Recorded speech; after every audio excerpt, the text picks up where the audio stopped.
Alinor aqui no altar para a gente orar pela sua vida, que ele vai trazer a continuidade do estudo do livro de Apocalipse. Olha para o seu irmão que está ao seu lado e fale para ele assim: vamos ouvir a palavra de Deus agora. Olhe para o seu irmão e fale para ele que o livro de Apocalipse, você sabe que ele é um livro de revelação. E para muitas pessoas aí fora é um livro que traz medo, que traz muita apreensão.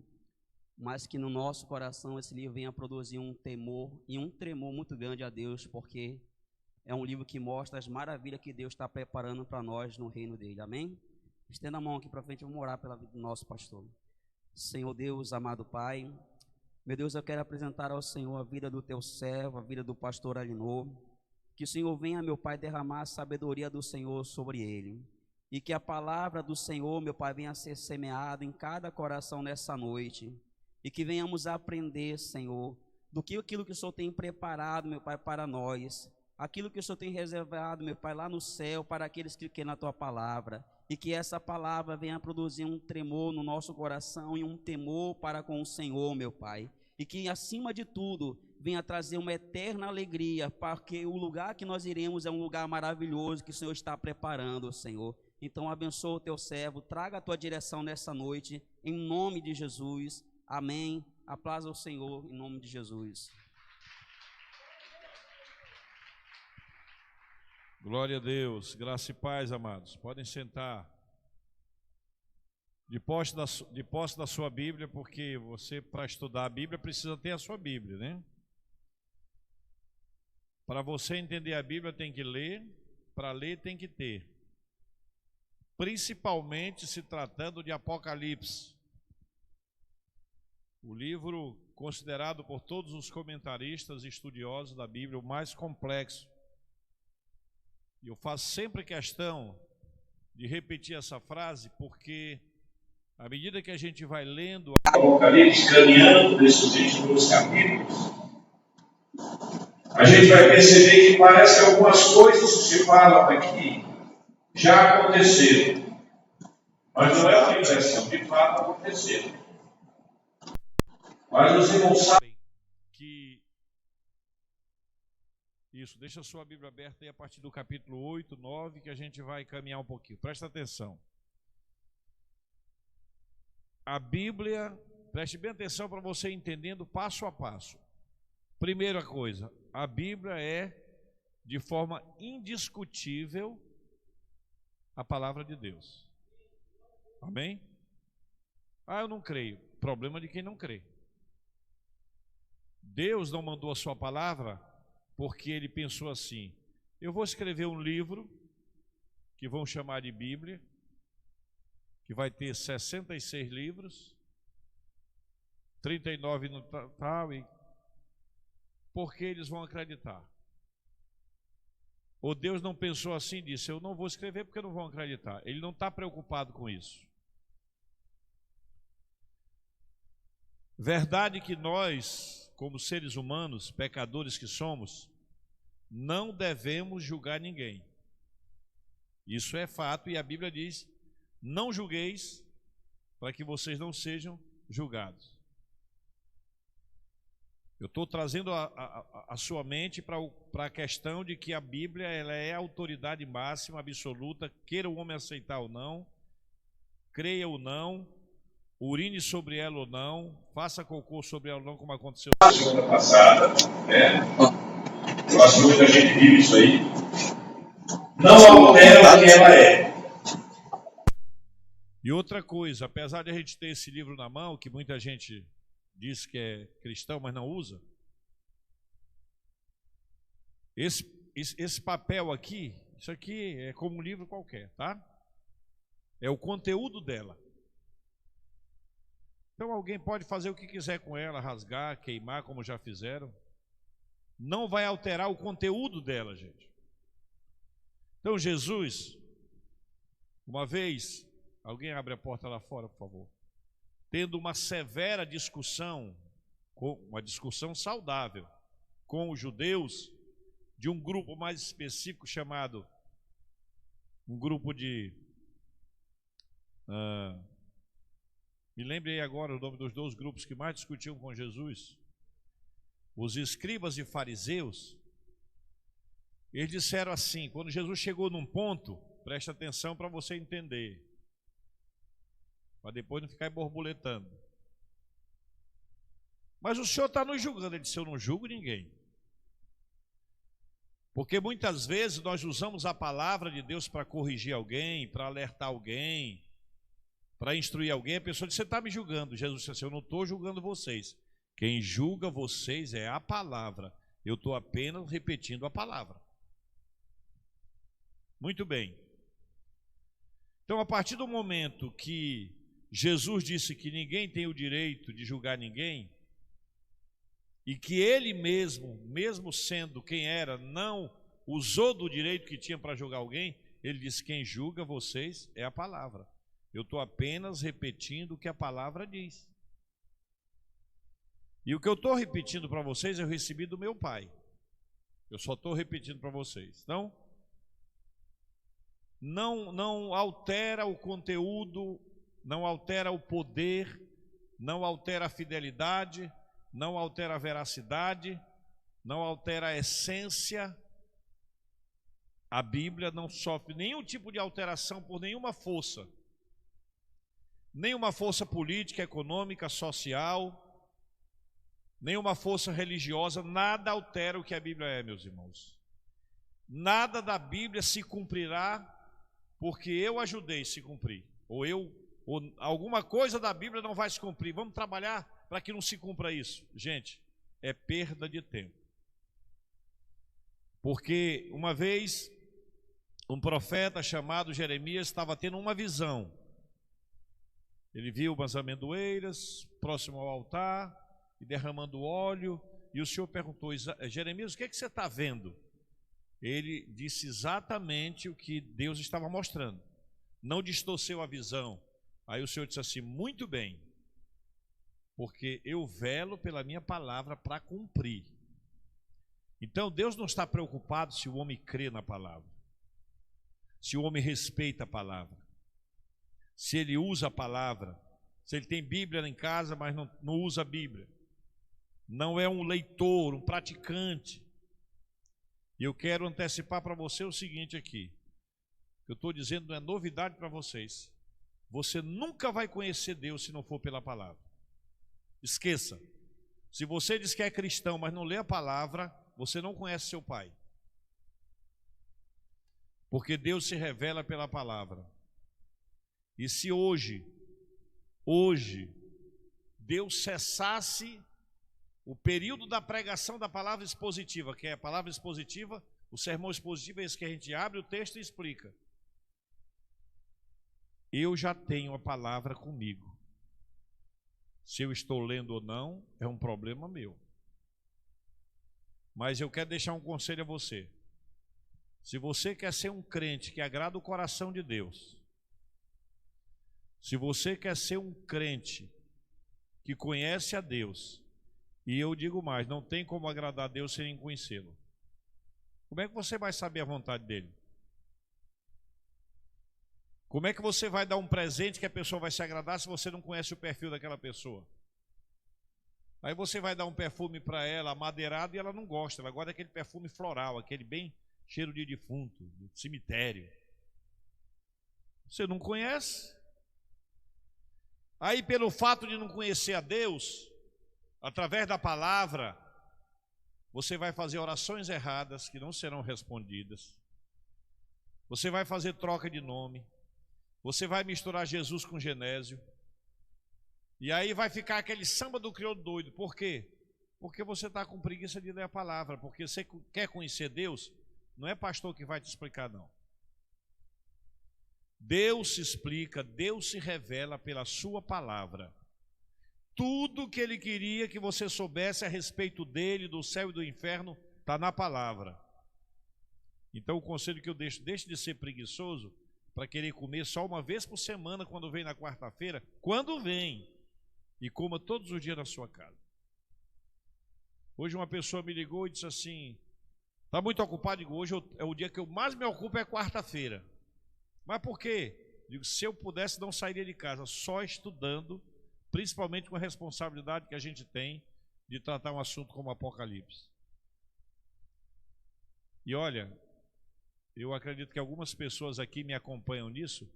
Eu já li a Bíblia algumas vezes, toda, mas eu ainda não conheço Deus como eu quero conhecer. Pastor, eu vou para uma vigília tal, porque lá é a vigília. Lá o pessoal samba, roda, faz pirueta, lá o negócio é poder. Lá Deus se revela. Está lá na sua casa a revelação de Deus. A palavra dele. A palavra dele.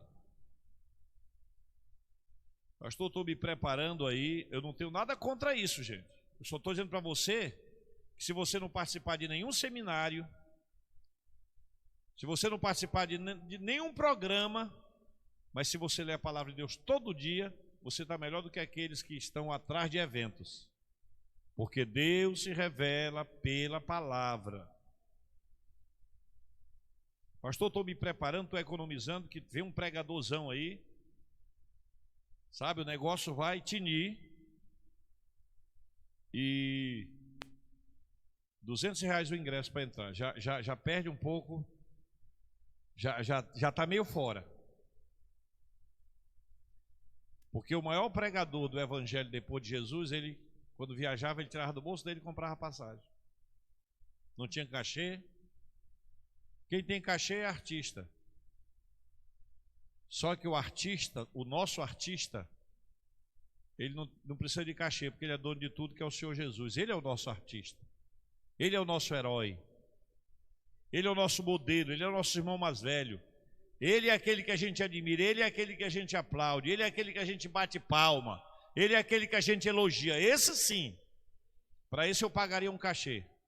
Embora eu não tivesse dinheiro nesse mundo para pagar o cachê, se Jesus fosse cobrar para falar com a gente. Mas ó, quer conhecer Deus, meu filho? Leia a palavra. Pela palavra Deus se revela. Pela palavra Deus fala contigo. Pela palavra você conversa com Deus. Pela palavra você sabe o que agrada a Ele e o que desagrada. Pela palavra de Deus. Então, o Apocalipse, que é o livro que nós estamos estudando, a Bíblia em si tem muita simbologia, amados.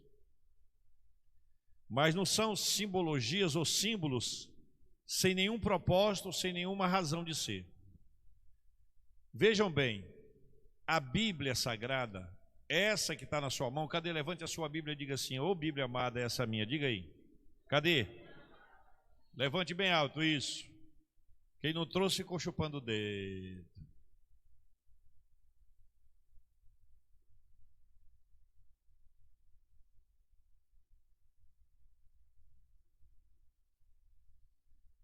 A Bíblia Sagrada é uma minúscula parte da mente de Deus, tá?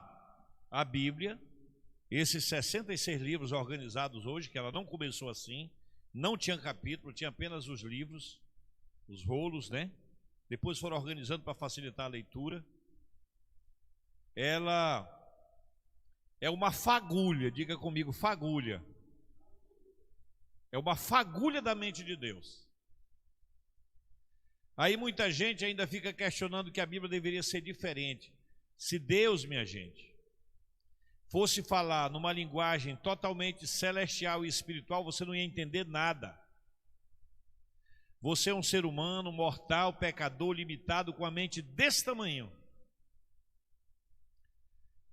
E você, sendo esse pecador limitado como eu, como somos, isso aqui sendo apenas uma fagulha da mente de Deus, a gente já não entende muita coisa. Você imagina se Deus resolvesse transformar isso aqui numa linguagem celestial e espiritual.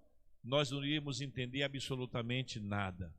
Por isso Deus pega referências simbólicas para que a gente compreenda. Se Deus fosse falar assim da alegria e fosse colocar na Bíblia, aí Deus pensou: eu vou usar um símbolo do vinho, não é o vinho alcoólico, eu vou usar um símbolo de um vinho, e eu vou dizer que esse símbolo representa a alegria do homem. Eu vou pegar o óleo e vou dizer que esse óleo simboliza a presença do Espírito Santo. Eu vou pegar o fogo e dizer que esse fogo simboliza juízo ou purificação. Eu vou pegar isso e vou transformando em símbolos para ensiná-los, para a gente poder captar, meus irmãos, para a gente poder entender qual foi a metodologia do ensino de Jesus. Parábolas. O que era parábola? Ele falava dessa caixa, tentava aplicar, a pessoa estava vendo, então era mais fácil entender. Ele fala que ele era o quê? A videira. Então as pessoas entenderam, uma árvore frutífera, que dá um determinado fruto. Aí ele saiu explicando. Então, muitas coisas do Apocalipse usam simbologias, mas não quer dizer que isso aqui não seja verdade. De coisas que aconteceram e de coisas que ainda irão acontecer. Quando a gente está estudando assim com mais precisão, e vai nos comentários e tudo mais, a gente vai perceber que tem muita coisa ligada a Israel. O que é Israel? É o símbolo do povo de Deus. Tanto que a gente usa uma outra linguagem. Qual é a linguagem? O Israel espiritual. O que seria isso? Já não estamos mais falando do povo que veio de quem? De Abraão. Já não. Quando eu falo Israel espiritual, eu estou falando de todos os salvos. Amém, gente? Então Abraão era o quê? Era um símbolo do pai desse Israel espiritual. Quando eu quero falar de toda a igreja, porque a gente fala a igreja do Novo Testamento, existia a igreja do Antigo Testamento? Com certeza. E aí o apóstolo que escreve aos Hebreus fala o quê? Ele usa uma linguagem para descrever isso. Ele fala a Assembleia dos Santos, que vai buscar lá de Adão até o último que se converter. Então, para a gente entender que Deus vai usar, e a gente vê muito isso no Apocalipse, que Deus usa símbolos, números, lugares, cores, para dar ao nosso entendimento, porque nós estamos nesse plano terreno, gente. Então ele usa coisas da terra para a gente poder compreender. Estão entendendo, sim ou não? Mas isso não tira nada do que é a palavra, ela continua sendo a palavra de Deus. O que aconteceu foi que Deus, vamos imaginar assim, Deus desceu para o nosso nível. Que amor, que graça. Deus desce para o nosso nível, fala na nossa língua, usa as coisas que a gente vê, que a gente percebe, que a gente conhece, para que o ensinamento então desça para o nosso coração. Quem trabalha aqui com alfabetização de criança, tem alguém? A Rai trabalha com alfabetização de criança. Conceição, quando trabalhava, né? Não trabalha mais não. Trabalha ainda? Trabalha com alfabetização de criança. A linguagem é a mesma de adulto? A metodologia é a mesma? Os símbolos? Tudo colorido, né? Tudo diferente. Aí aquela brincadeira, já pensou? O Fernando numa sala de aula sentado no chão fazendo aquele A colorido, aquele B, né? Não, gente. O Fernando já tem a obrigação de saber. Aquela criancinha não, ela vai ser motivada, ela vai ser inspirada por aquela cor, e ela não sabe nem que é o A direito. Ela decorou a cor, gostou da cor, achou bonito. Quando aponta para aquela cor, ela diz a letra A. Agora imagina se você for aplicar o ensino para uma criança que começa a estudar hoje com quantos anos? Vai para a creche com quantos anos? Hein? 3? Meu Deus do céu. Antigamente era 7, né? Mas faz muitos anos isso. Aí imagina usando uma linguagem, ou então usando aquelas equações de matemática que nem os adultos entendem. Então saiba que Deus desce para o seu nível para explicar para você tudo o que você precisa entender. Aí ele vai usando, como usa em Apocalipse, em outros livros também, mas como nós estamos falando do Apocalipse, ele usa o Apocalipse e ele traz um monte de símbolos ali que o povo daquela época entendeu perfeitamente. Então vamos aqui ao livro, aos capítulos. Nós já estudamos aqui, mas eu vou só repetir para vocês.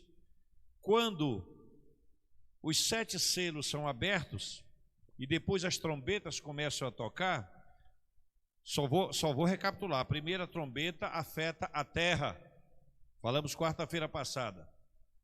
A segunda afeta o mar. A terceira, os rios e as fontes das águas. A quarta, o sol, a lua e as estrelas. E eu falei que, por enquanto, a vida humana, o ser humano estava ainda isento de algum toque específico de Deus. É natural que já ia começar a haver sofrimento. Por quê? Porque se a terra foi afetada, se o mar foi afetado, os rios e as fontes das águas foram afetados, o sol, a lua e as estrelas, você imagina o quê? Você imagina que o sistema desalinhou completamente. Completamente.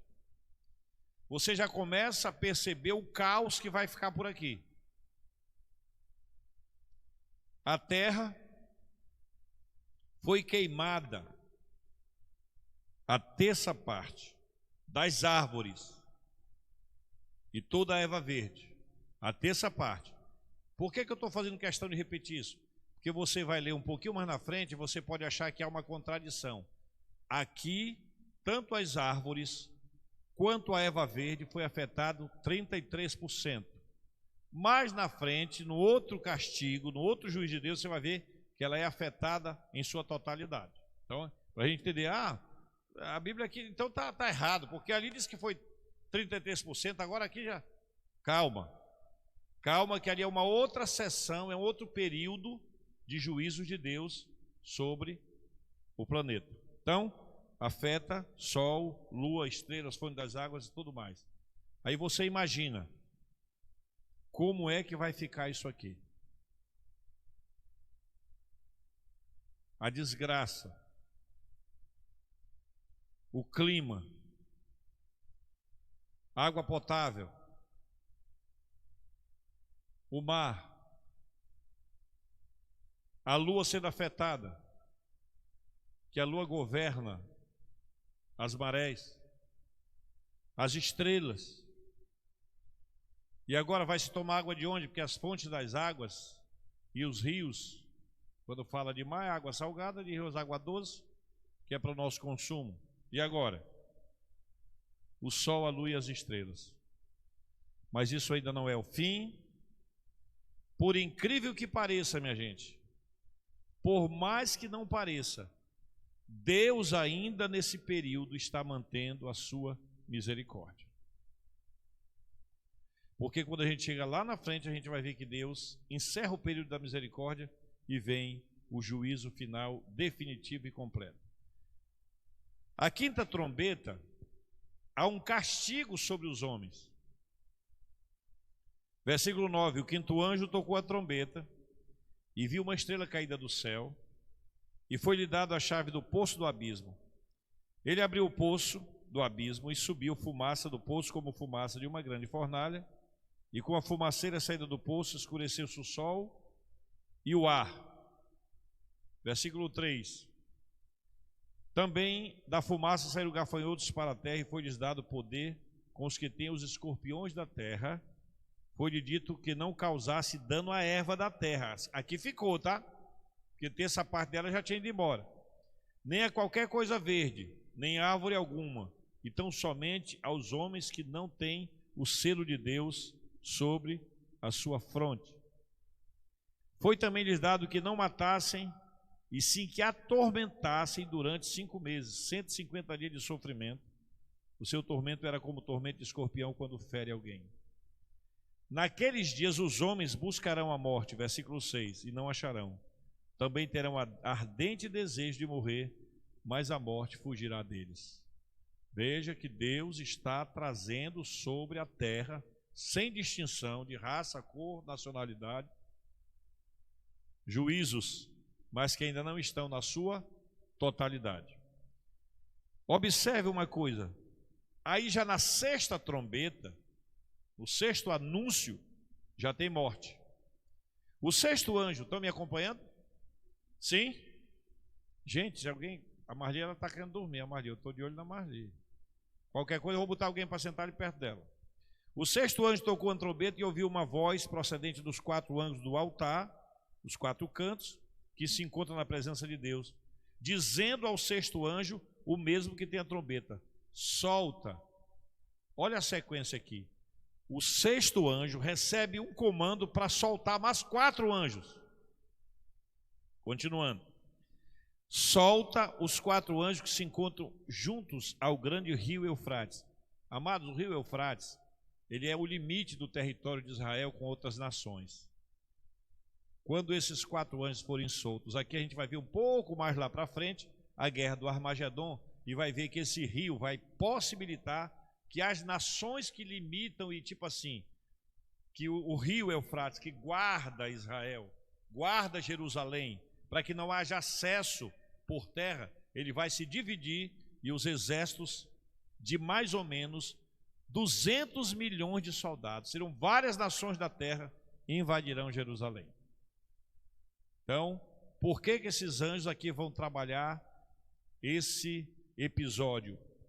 Para que os exércitos inimigos do povo de Deus, conduzidos pelo sistema do anticristo, entrem na terra de forma mais rápida. Continuando. Dizendo ao sexto anjo, mesmo que tenha trombeta, solta os 4. Já li aqui. Foram então soltos 4 anjos que se acham preparados para a hora, o dia, o mês e o ano, para que matasse a terça parte dos homens. Olha, observaram? Terça parte, 33% do sol, lua e estrela, 33% do mar, 33% da água potável, 33% do sol, luz e estrelas, ou seja, o sol, não sei se ele vai aumentar o seu calor em 33%, se vai diminuir, se diminuir vai ser frio no planeta, vai ser uma confusão, mas agora aqui a gente percebe que o sexto anjo já traz sobre os homens a sentença de morte. No capítulo anterior, 5 meses sofrendo dores, pediram para morrer, mas a morte fugia deles. Agora aqui, os anjos já trazem morte sobre os homens. O número da cavalaria, ou do exército da cavalaria, era de 20 mil vezes 10 milhares. Eu ouvi o seu número. Se você fizer uma conta aqui, vai dar 200 milhões de pessoas. Aliás, soldados. Um exército extremamente numeroso. Assim, nesta visão, contemplei que os cavalos e seus cavaleiros tinham couraça, cor de fogo de jacinto e de enxofre. Aí vai descrevendo aqui, né? E olha, eles trazem 3 flagelos, tá? Vão matar esses homens, essa parte da humanidade, através de 3 flagelos. E ele coloca aqui: fogo, fumaça e enxofre. E a gente sabe hoje que, através da guerra química, bacteriológica, isso aí eles podem colocar no ar, pode sair como fumaça. Esse tipo de terror, de vez em quando eles, de terror não, de terrorismo, né? De vez em quando eles mostram essas coisas assim. Então, a morte virá sobre os homens na terra, através desses 3 efeitos: fogo, fumaça e enxofre. E aí vem aqui e se descreve tudo. Aí eu anotei aqui uma coisa no capítulo 10. Vamos lendo a palavra. E eu coloquei aqui os 7 segredos de Deus. Porque teve 7 coisas que foi falado no céu e Deus não deixou João escrever. Eu vou ler um versículo, vocês leem outro. Mas leiam bonito, tá? Leiam bonito porque está filmando. E se tiver alguém dormindo perto de você, acorde. Diga assim: lugar de dormir é em casa, que o colchão lá é quente, tá bom? Combinado?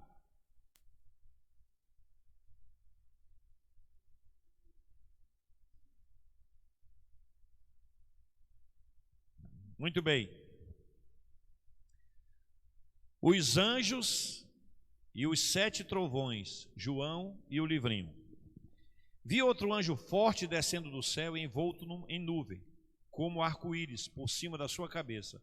O rosto era como o sol e as pernas como colunas de fogo, e tinha na mão um livrinho aberto. Pôs o pé direito sobre o mar e o esquerdo sobre a terra. Vocês.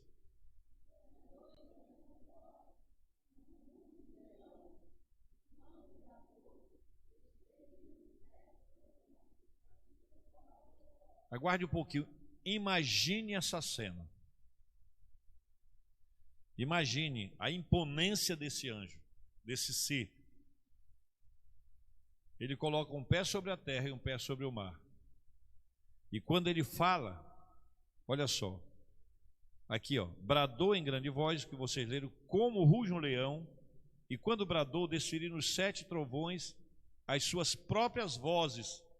Ele descreve como trovão, mas foram vozes, é porque era uma voz extremamente grave e forte. Então ele diz assim, é como se eu estivesse ouvindo um trovão, mas eram vozes. Logo, versículo 4, logo que falaram os 7 trovões, eu ia escrever. Mas ouvi uma voz do céu dizendo, guarda em segredo as coisas que os 7 trovões falaram, não as escrevas. Por isso que eu disse, os 7 segredos de Deus, só João ficou sabendo. Mas parece, tá? Presta atenção, que até o capítulo 22 nós vamos ficar sabendo desses segredos. Quer saber mesmo? Quem quer saber? Diga eu quero. Não, tem gente que não quer, né? Mas eu quero, só os que querem saber, diga eu quero. Então, não falta nem uma quarta-feira mais. Tá bom? Não vou deixar você com esses escorpiões aqui, esse bichão feio aqui. Então, guarda. Não escreva. Então o anjo que via em pé sobre o mar e sobre a terra levantou a mão direita para o céu e jurou por aquele que vive pelos séculos dos séculos, ou seja, Deus, o Todo-Poderoso, o mesmo que criou o céu e a terra, o mar e tudo quanto neles existe, já não haverá demora. Veja que o anjo trouxe uma mensagem. Se pôs em pé sobre o mar e sobre a terra, levantou a mão e jurou. Jurou por quem? Pelo Deus Todo-Poderoso, e disse assim, já não haverá demora. Agora olha uma coisa interessante aqui.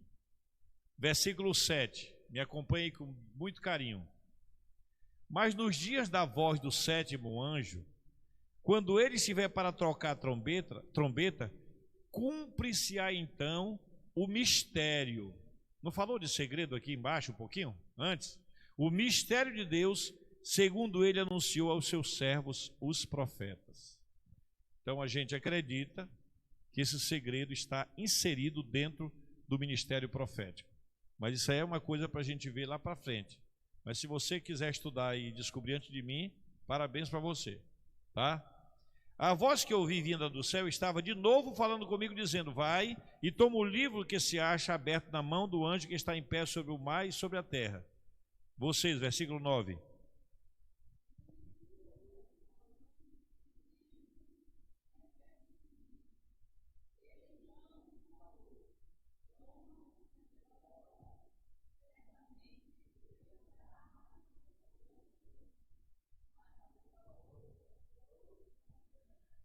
Numa outra passagem que tem de Ezequiel, capítulo 3, versículo 3, diz que ele pega um livrinho, ele come e na boca dele era doce como mel. Aqui nós vemos que tem um acréscimo.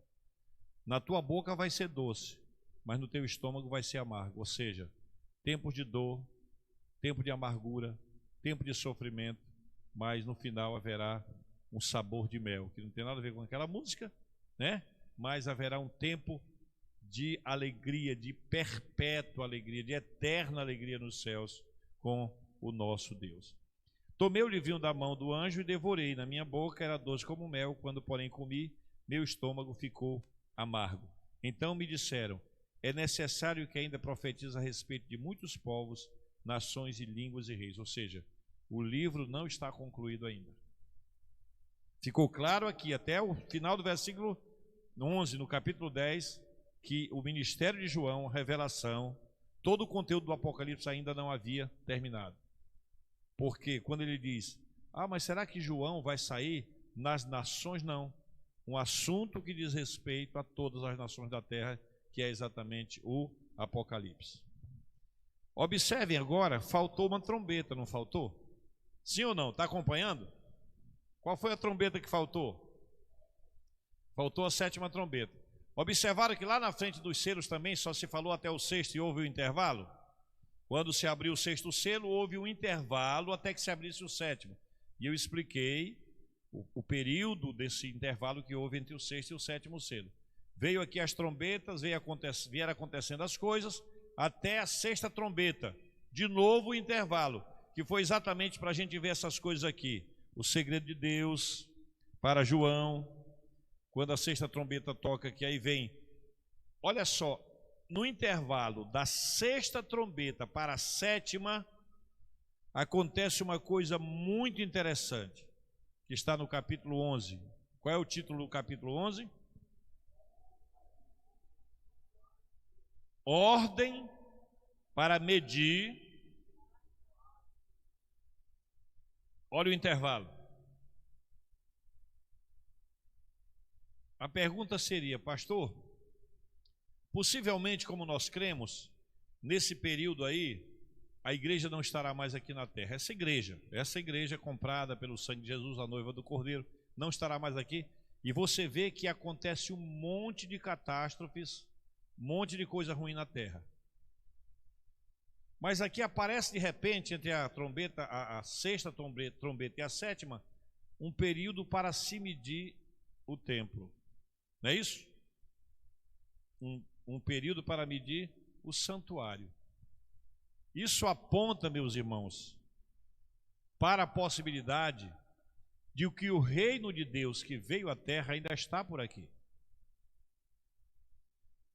Porque quando a gente começa a estudar e vai chegando lá no fim do Apocalipse, nós vamos perceber que vai haver um momento que tudo isso que se refere à terra propriamente dito, ao povo, à igreja, seja ela representada pelo povo hebreu, pelos judeus, pelos israelitas, ou a igreja mesmo desse tempo depois de Jesus, a igreja cristã, ela já sai de cena. E a gente passa totalmente para um nível que vai apontando para o final de tudo, para o juízo final, e aí dá um salto para a eternidade, sai do aspecto terreno aqui. Mas vejam que há uma ordem para medir o santuário. Isso também está em Ezequiel. Por isso que eu falei para vocês, muita coisa que Deus usa, tanto como símbolos, como de nações, tanto como pessoas, personagens, objetos, cores e tantas coisas, é porque quer trazer para nós um ensinamento. Então, vejam aqui uma coisa. Vamos entender aqui essa questão de ordens para medir o templo. Como é que eu vejo isso, amados? Como é que eu vejo essa questão de ordem para medir o templo? Como é que eu interpreto isso? Em termos de, o que seria isso em termos de tempo, de espaço, de objetivo? Eu acredito que nesse período aqui, os que estiverem por aqui ainda, que ouvirão falar a respeito de Jesus, não mais pela igreja, não mais por essa congregação, porque até aí já deve ter sido arrebatada, mas pelas testemunhas que vão se levantar, inclusive 2 delas aqui que aparecem, mas também pelos 144 mil, 12 mil de cada tribo, estarão aqui fazendo um apanhado, um rebuscado do povo que estiver aqui nessa terra. Então vamos ler aqui. Foi-me dado um caniço, eu leio um, vocês leem outro. Foi-me dado um caniço semelhante a uma vara, e também me foi dito, dispõe-te e mede o santuário de Deus, e o seu altar, e os que nele adoram. Está vendo aí? Os que nele adoram. Versículo 2, leiam vocês.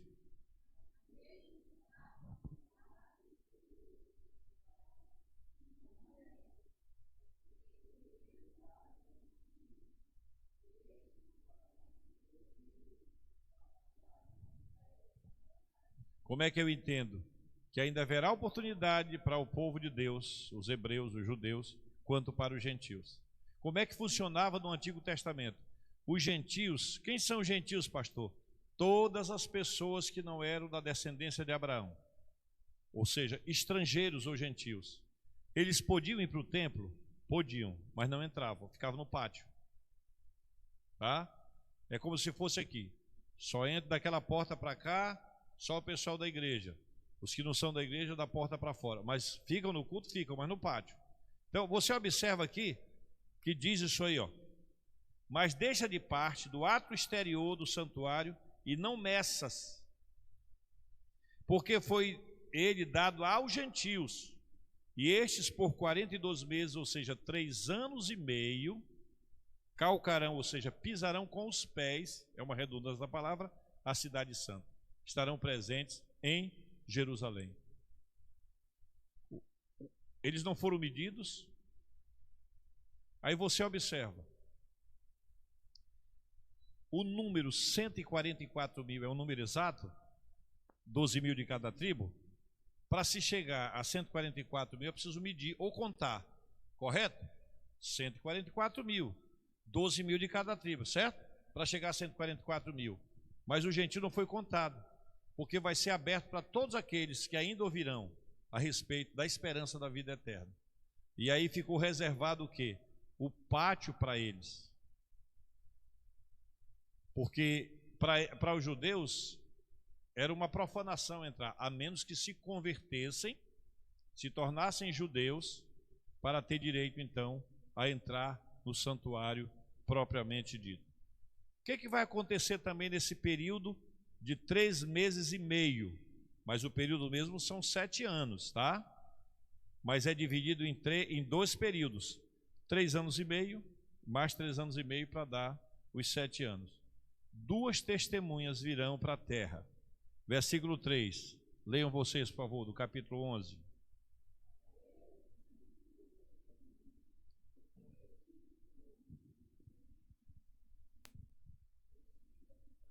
Pode continuar.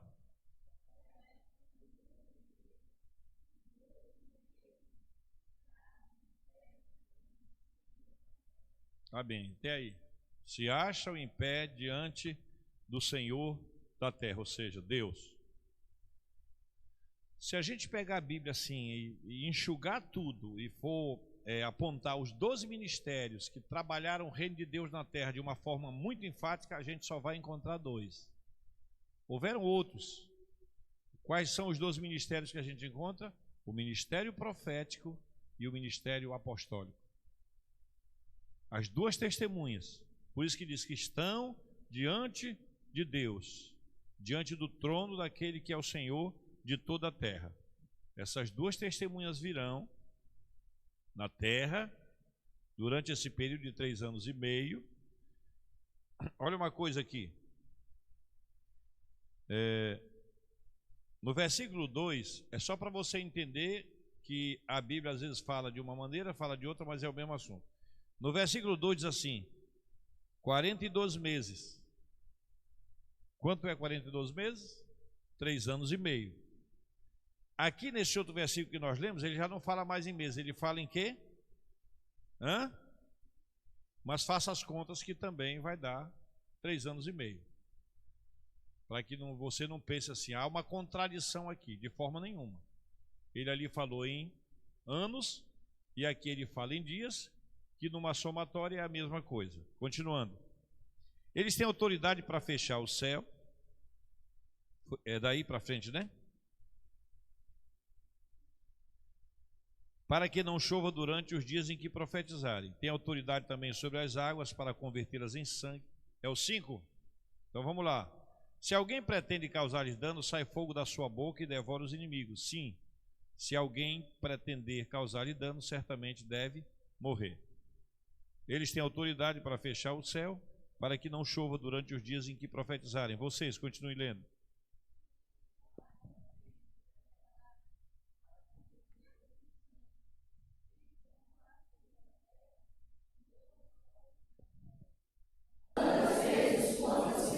Quando tiverem então concluído o testemunho que devem dar, a besta que surge do abismo pelejará contra elas e as vencerá e matará. E o seu cadáver ficará tirado na praça da grande cidade, que espiritualmente se chama Sodoma e Egito, onde também o seu Senhor foi crucificado. Fácil entender, sim ou não? Fácil entender ou não? Jesus foi crucificado no Egito? Não? Em Sodoma? Onde ele foi crucificado? Gente, isso é coisa de ABC, de igreja. Foi lá em Manacapuru. Foi lá em Manacapuru. Foi não? E vocês não respondem por quê, se sabem, ou não sabem. Não é isso? Egito, e só, por isso que ele diz que espiritualmente, Jerusalém. Mas por que Jerusalém, pastor? Se ela foi a cidade escolhida pelo grande rei, desviada, se prostituiu, se vendeu à idolatria, e ela se tornou uma Sodoma, e ela se tornou um Egito. Continuando então. Versículo qual é, gente? 9. Então muitos dentre os povos, tribos e línguas e nações contemplam os cadáveres das duas testemunhas por 3 dias e meio, e não permitem que esses cadáveres sejam sepultados. Os que habitam sobre a terra se alegram por causa deles. Realizarão festas e enviarão presentes uns aos outros, porquanto esses 2 profetas atormentaram os que moram sobre a terra.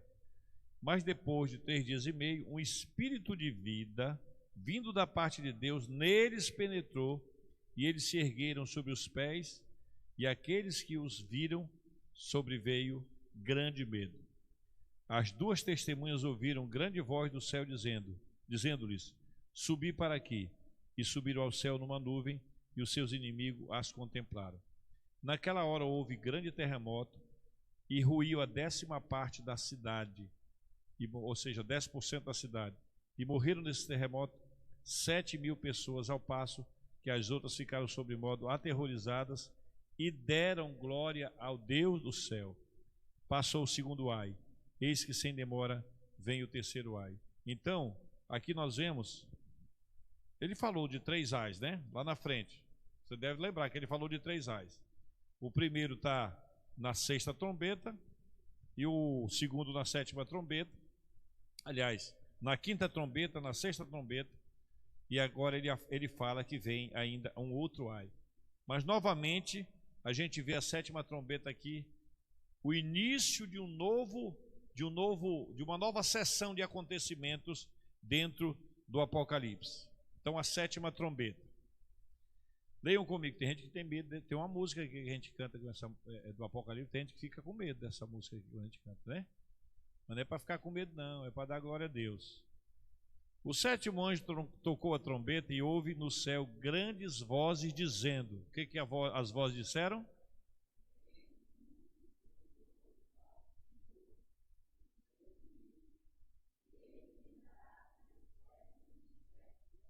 E os 24 anciãos que se encontram sentados no seu trono diante de Deus, prostraram-se sobre o seu rosto e adoraram a Deus, dizendo: graças te damos, Senhor Deus, Todo-Poderoso, que eras, porque assumiste o teu grande poder e passastes a reinar. Na verdade, as nações se enfureceram. Chegou, porém, a tua ira, e o tempo determinado para serem julgados mortos, para se dar o galardão aos teus servos, os profetas, aos santos e aos que temem o teu nome, tanto pequenos como grandes, para destruires o que destrói a terra. Abriu-se, então, olha, começando aqui a entrar agora na esfera do espiritual, do celestial, abriu-se então o santuário de Deus que se acha no céu, e foi vista a arca da aliança no seu santuário, e sobrevieram relâmpagos, vozes, trovões, terremoto e grande saraivada. O que seria essa questão de se viu o céu aberto e viu a arca de Deus? A arca de Deus simboliza a própria presença de Deus. Lembra? Quando Moisés sai do Egito, Deus manda ele construir o tabernáculo, o Santo dos Santos, colocou a arca ali dentro. Aquela arca simbolizava a presença de Deus com ele. Era um símbolo, mas Deus estava presente. Então aqui nós vemos, mais uma vez, trazendo para a nossa memória o quê? Um objeto para a gente ter entendimento. Então, quando se abriu os céus, se viu, na verdade, a glória e a presença de Deus. Pois não? Uma dúvida. Vai, 1 Tessalonicenses 4:16, ele fala do arrebatamento da igreja desse lado da última trombeta. Já lá em 1 Coríntios 15, a partir do 51, ele fala da última trombeta. Seria essa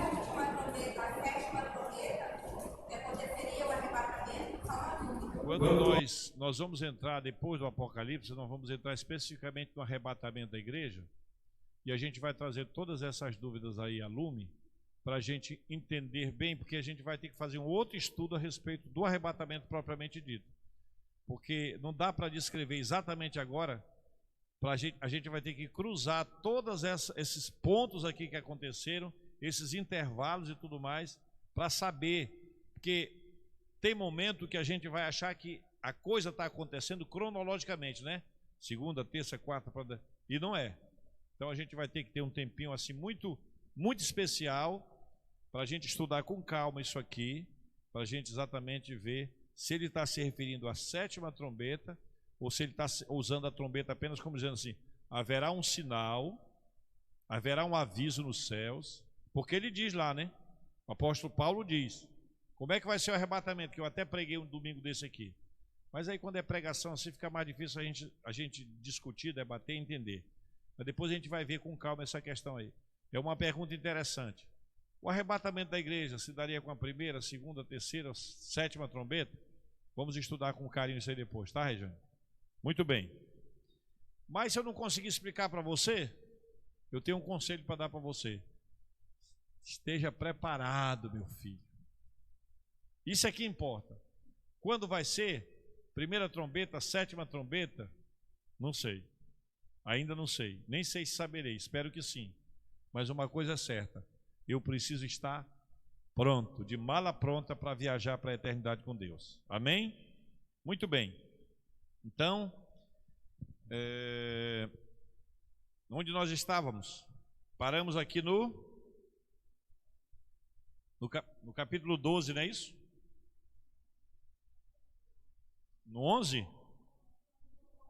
Não, já começamos a ler o 12. Entendi tudo que vocês falam, entendi perfeitamente. Vamos começar o 12, né? Muito bem. Mas deixa eu voltar um pouquinho então aqui.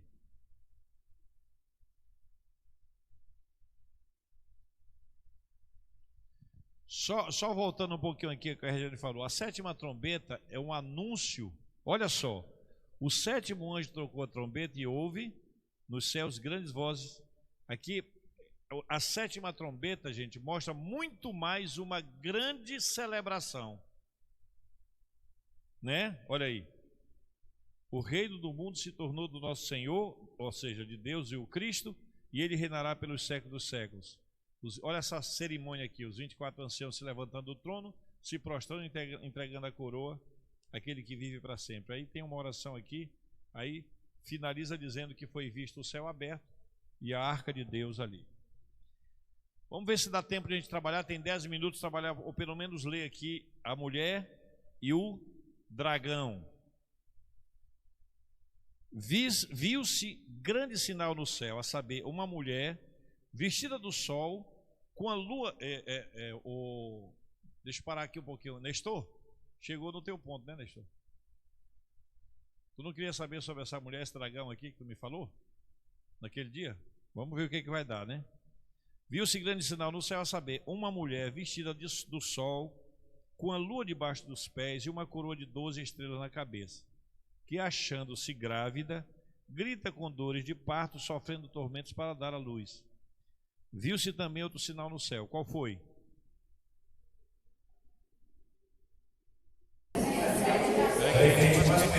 Em tiroteio.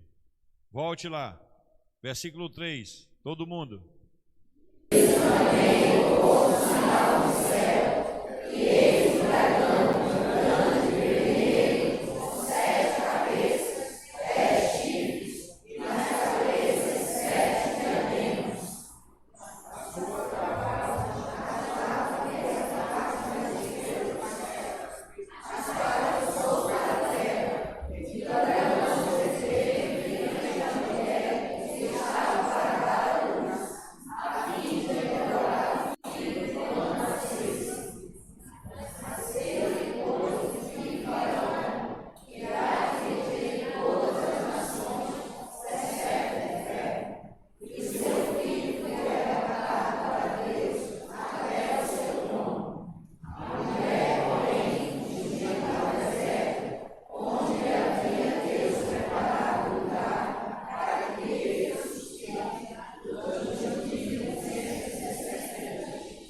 260, aliás, 1.260 dias, mais uma vez aparecendo aí um período de 3 anos e meio. Gente, pode até parecer, mas esse pedacinho aqui é muito fácil de entender. Muito, mas muito fácil de entender mesmo. Se nós fôssemos olhar só para a questão histórica desse texto aqui, vejam bem, aqui nós vamos achar essa nação, essa mulher é a nação de Israel, 12 estrelas e com a lua na cabeça. Lembra da visão de José lá atrás? Vocês estão lembrados? Né? Quando o povo judeu, aliás hebreu, estava sendo estabelecido, estava sendo gerado através de Abraão, que depois de Abraão veio Isaac, depois de Isaac veio Jacó, depois de Jacó os 12 patriarcas, né, os 12 filhos, entre os quais havia José, que teve aquele sonho, que viu o sol e a lua se inclinando diante dele, mais 11 estrelas, tá? E ela estava grávida. Olhe para Israel, de onde veio Jesus, a nação escolhida por Deus para que dele viesse o Salvador. Estou falando aqui, vamos dizer assim, do Antigo Testamento para trás. Não que hoje isso seja anulado, esse direito do povo de Israel de ser ela a nação escolhida, continua, tá? E lembram que lá atrás, quando eu chegar nessa outra parte, vocês vão entender que aos gentios foi dado o direito de ficar no pátio, no santuário. Estão lembrados? Não? Então a gente vai já entender isso aí. Então vejam, Israel, a nação escolhida por Deus, a mulher representada pelas 12 tribos, né? Temos aqui essa mulher grávida, a promessa de um redentor, capítulo 9 do livro de Isaías. Eis que a virgem conceberá e dará à luz um filho, o seu nome será Maravilhoso Conselheiro, Deus Forte, Pai da Eternidade, Príncipe da Paz, o governo estará sobre os seus ombros e tal. Ela descreve todo o texto ali. Mas junto com o sinal dessa mulher, que representa Israel, e desse filho que ela estava grávida, que era Jesus, nação, tá, gente? A nação de Israel. Jesus era israelita, Jesus era descendente de Abraão, não é isso? Por isso que Deus fala a Abraão: em ti serão benditas todas as famílias da terra. Não era por causa de Abraão, era por causa do fruto que viria dele, que era exatamente o Senhor Jesus. Mas o que se viu também no céu, mesmo sinal, um outro sinal, qual foi? Também vi no céu, eis um dragão vermelho, grande vermelho, com 7 cabeças. Esse detalhe de chifre, de cabeça e tal, a gente vai ver mais para frente, mas eu quero só dizer para você aqui, que esse dragão aqui é exatamente Satanás. Ele sempre trabalhou para que Jesus não nascesse. Por quê? Vamos voltar para o Éden, capítulo 3, versículo 15, abra sua Bíblia aí. Lá, deu uma volta agora aí de 180 graus, lá para trás, é isso? 180, né? Se não for, vai ficar sendo hoje. 360, não, 360 volta para o mesmo ponto, não? Não? Não sei. Vão atrás aí. Gênesis 3, 15. Gênesis 3, 15. Deixa eu ver se é isso mesmo. Esse texto não estava aqui nas minhas anotações, mas eu acredito que é isso. É 3,15 de Gênesis. Vai lá, o que que diz aí? Bem forte, bem bonito.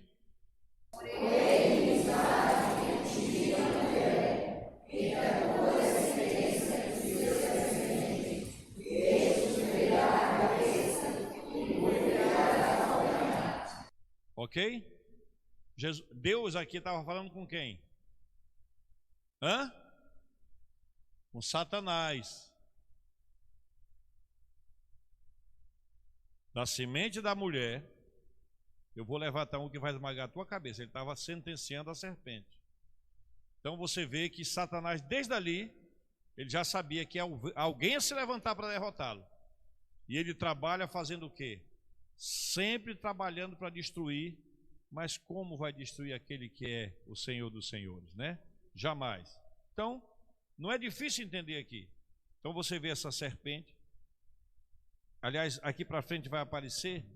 E só para a gente encerrar aqui, você já entendeu aqui, né? A mulher grávida de Israel, o filho que ela estava grávida, Jesus, a serpente, o dragão, como você queira chamar, Satanás. Com a queda do céu, com o motim que ele fez, com a revolta e a rebelião que ele causou, ele trouxe muitos anjos com ele, certo? Fala aqui da terça parte das estrelas, não esquecendo que em alguns lugares da Bíblia, alguns textos, quando fala em estrela, está se referindo a anjos, por isso que são os anjos que se rebelaram contra Deus através daquela rebelião causada por Lúcifer, a sua cauda, ou seja, a sua influência, tá? Não foi assim aquela... Estão vendo que é uma linguagem simbólica, né? Um dragão que com a sua cauda arrasta, e você imagina aquele rabão de um jacaré puxando alguma coisa assim, como se fosse uma coisa física. Mas é pela sua influência, pelo seu engano, arrasta uma terça parte de anjos que estavam, né? Então, o que mais? E o dragão se deteve em frente da mulher que estava para dar luz, a fim de lhe devorar o filho quando nascesse. Aí vai falar agora do varão. Quem é esse varão que nasceu? Nasceu-lhe, pois, um filho varão que há de reger todas as nações com cetro de ferro. E o seu filho foi arrebatado para Deus até o seu trono. Jesus veio, glória a Deus, nasceu. Satanás quis matar Jesus através de Herodes, lembra? Lembra ou não? Foi lá e disse assim, olha, vem outro rei, o rei no teu lugar. Mandou matar, Jesus faz o seu trabalho, ele tenta tirar Jesus de cena, ele foi lá no deserto tentar Jesus para quebrar o protocolo, ele usou Pedro, Pedro deu uma palavra infeliz para Jesus, tem pena de ti mesmo, mestre. E aí o que acontece? Jesus cumpre o seu ministério, morre, é sepultado, ressuscita, passa 40 dias na terra, sobe aos céus e está lá. Por isso que foi recolhido ao trono de Deus, até ao trono de Deus. A mulher, porém, fugiu para o deserto, onde lhe havia Deus preparado lugar para que nela sustentasse esse período que a gente fala aqui, mas é o período que a igreja vai ficar aqui. Agora vamos aplicar isso aqui para a vida da igreja. A igreja de Jesus, como noiva dele, pregando o evangelho aqui, vivendo sob a ameaça de Satanás todos os dias. Jesus falou que o inferno não prevaleceria contra ela, ou seja, não venceria, mas que lutaria. Aí só para você ter mais ou menos uma luz, quando fala aqui de 10 chifres, 7 cabeças, isso e aquilo, foram formas que Satanás foi usando ao longo dos anos da história para destruir o Senhor Jesus. Então é para mostrar a imponência, o poder, a influência e as formas como esse dragão ele iria usar para destruir Jesus. Mas a gente sabe perfeitamente, a gente até canta que nós somos servos do Deus indestrutível. Glória a Deus. Então só para a gente fechar aqui, que é para você saber o nome do bichão feio, que é para você saber que ele é cheio de apelido, tá? Então, aqui anjos pelejam no céu contra o dragão, tá? A vitória de Cristo e do seu povo. Houve peleja no céu, Miguel e seus anjos pelejaram contra o dragão, também pelejaram o dragão e seus anjos, uma guerra nos céus. Tempo eterno, não dá para descrever quando foi. Então, por isso está dizendo os céus. Todavia não prevaleceram, nem mais se achou lugar no céu, o lugar deles, e foi expulso. Aí você vai grifando embaixo para você saber o nome do sem vergonha, tá? Que é para você não falar para ninguém esse nome aqui, porque senão você vai estar chamando ele de... Olha só, foi expulso o grande dragão, a antiga serpente, tudo é o nome do bicho, diabo, Satanás, sedutor e lá na frente acusador. 6 nomes dados a esse ser.